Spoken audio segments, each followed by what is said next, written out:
Zlatan Ibrahimovic scored a dramatic 87th minute winner as Manchester United edged Southampton 3-2 to win the EFL Cup in a pulsating Wembley final.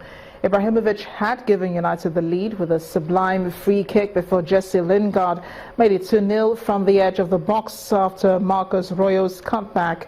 Southampton staged a remarkable fight back with 2 goals from Manolo Gabbiadini.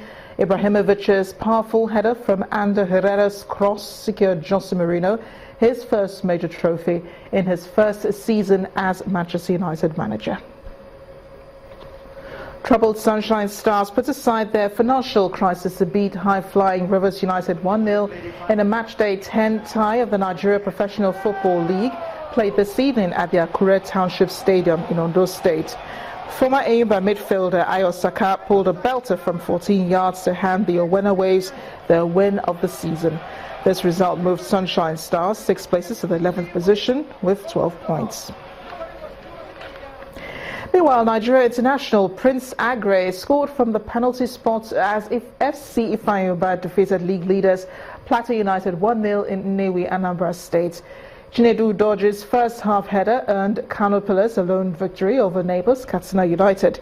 Lobi Stars came from behind to beat 7-time champions Enyimba with goals from Anthony Opotu and former Enyimba midfielder David Siakase. Niger Tornadoes maintained a perfect home record after a 1-0 win over struggling Gombe United in Lokoja.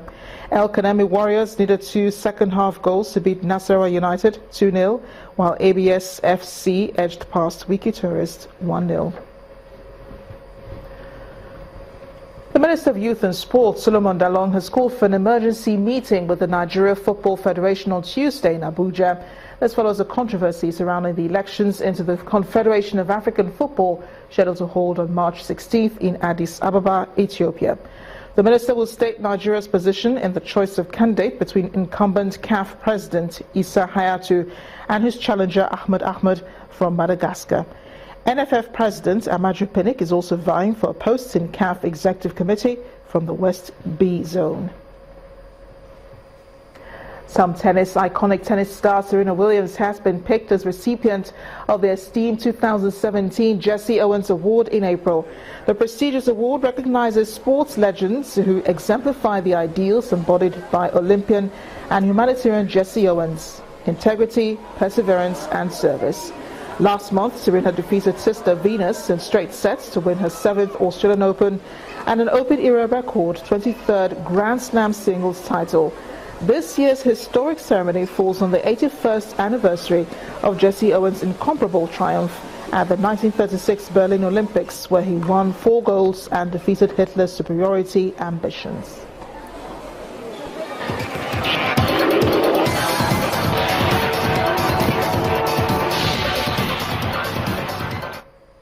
Germany's Interior Ministry says nearly 10 attacks were made on migrants in the country every day in 2016. According to the figures released, a total of 560 people were injured in the violence, including 43 children. The preliminary statistics were released today in response to a parliamentary question. 3/4 of the attacks targeted migrants outside of their homes, while nearly 1,000 attacks were on housing. Chancellor Angela Merkel's decision to open up Germany to people fleeing conflict and persecution has polarized the country and boosted hate crime. Germany has been contending with a backlog of asylum applications amid fears about security following a series of terrorist attacks across Europe. The issue is expected to feature prominently in the September parliamentary elections. And U.S. President Donald Trump has declined to attend this year's White House Correspondents' Dinner. Mr. Trump announced his decision in a tweet on Saturday. The president's boycott of the event underscores increasingly tense relations between the White House and the media. Meant to raise money for journalism scholarships, the Black Tie Dinner takes place every spring. It's usually attended by the president, journalists, and celebrities. Ronald Reagan was the last president to miss the dinner because he was recovering from an assassination attempt in 1981, but he still delivered remarks by phone. Several news organizations have already withdrawn from the April 29th event in protest of Trump's treatment of the media.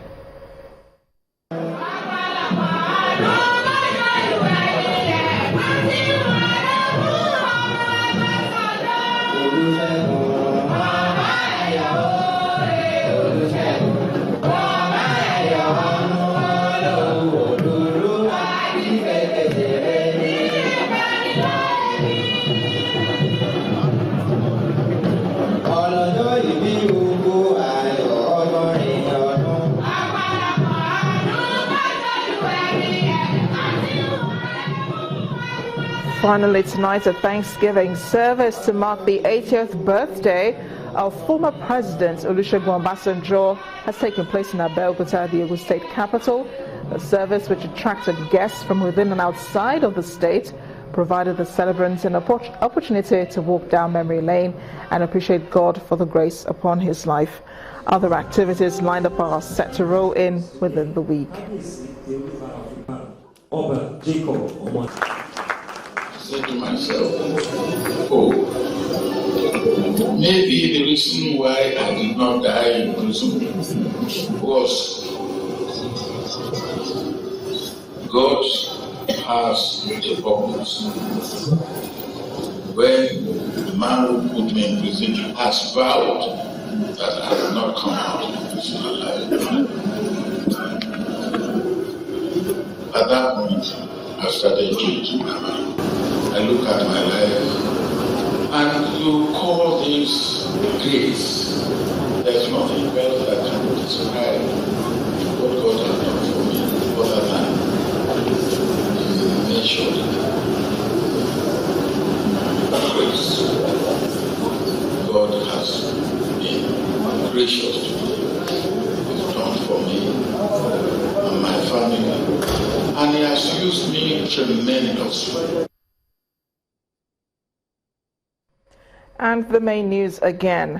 The Department of State Services today arrested former Governor of Benue State, Mr. Gabriel Suswam, saying it uncovered a large cache of arms and ammunition from a property allegedly belonging to him in Maitama, Abuja.